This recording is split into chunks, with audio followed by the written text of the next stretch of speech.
Lack of warning. ABC's Melissa Adon joins me from Maui now, along with White House correspondent Karen Travers for more. Melissa, what's the latest on the search and recovery efforts, and what do you think the president is going to see there?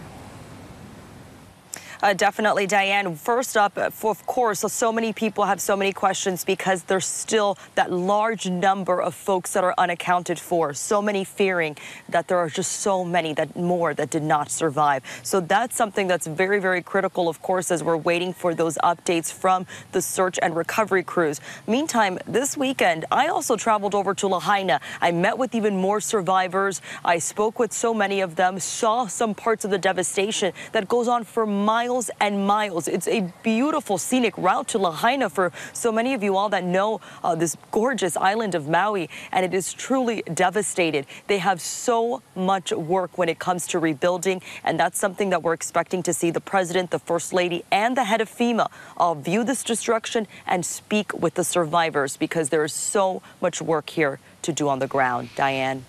Karen, what's on the president's agenda for this visit? Yeah, Diane, the goal for this visit is to get a sense firsthand of the scope of the devastation there on the island of Maui. The president and the first lady will first take an aerial tour so they can see all of this from above before they touch down in Lahaina and take a tour of part of that historic town and see the devastation on the ground. They're going to meet with survivors, community members who've been working on recovery efforts, federal, state, and local officials, and hear firsthand what they've been going through, what the experience has been like over the past couple of days, and what they need in the short and medium and long term for the recovery efforts. It's a chance for the president to play that role of consoler-in-chief, comforter-in-chief that we've seen him do before and previous presidents in the wake of natural disasters, to hear stories of survival, stories of tragedy, and also promise that his administration, as he says, will be there for Maui as long as it takes. And Karen, President Biden has vowed that the federal government's aid to Hawaii will continue. The administration says shows that they are committed to helping for the long term.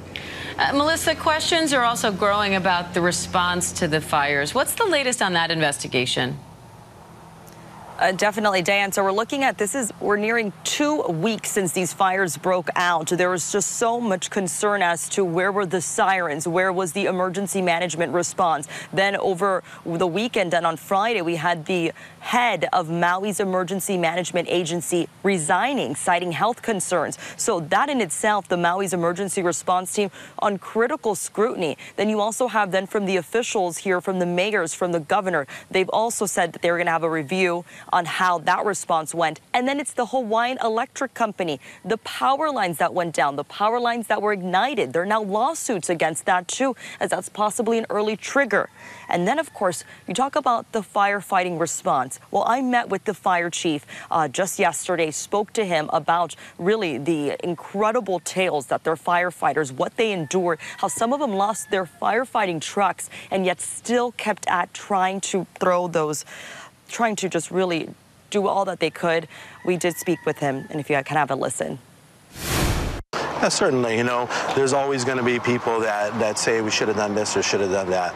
The bottom line is our firefighters stuck in there through thick and thin that day. They evacuated hundreds of people, pushing them through the neighborhoods, and saved some of the structures that were in the inundation zone, and then were able to control it as it moved out to the edges. So there's no doubt our firefighters are heroes for this community. They worked so hard. They put their lives on the line that day, and they did not back down.